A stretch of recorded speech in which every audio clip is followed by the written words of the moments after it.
Good morning and welcome to Worship with Grace at Home.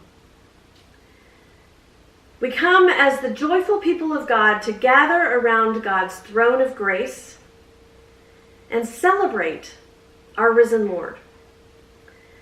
Now you may be wondering today how we can be the joyful people of God in times like these, when we can't gather together, when our world is in peril, when so many are hurting and grieving.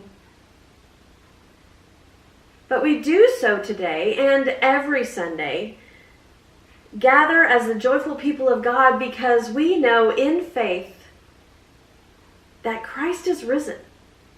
We know in faith that Christ has won the victory over sin and death and pain and grief. And we live intentionally into the end of the story. It's said that Charles Spurgeon was once criticized for his levity and laughter and brightness that he brought to his sermons. Some said he was frivolous or that he was lacking in gravity with what his sermons were touching on and preaching on. His reply was simply, "If you only knew how much restraint I use." He was so filled with the joy of the Lord that people accused him of being frivolous. Today, as we celebrate God's great love for us, we do so intentionally with this idea of joy. It's actually an ancient tradition started by the Greeks and talked about by the theologian Augustine, that when God raised Jesus from the dead, he was playing a practical joke on the devil.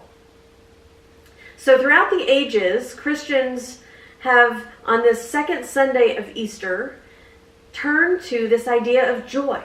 They called it Holy Humor Sunday and they called it Bright Sunday. And that is what we are doing today. We are turning intentionally to the concept of joy as we worship. Today, as we come to God's throne of grace, even in these uncertain and disconcerting and fear-filled times, we turn our hearts over to God and we allow the joy of the Lord to bubble up inside of us. We allow light and hope and laughter to be a part of who we are in Christ. Even today.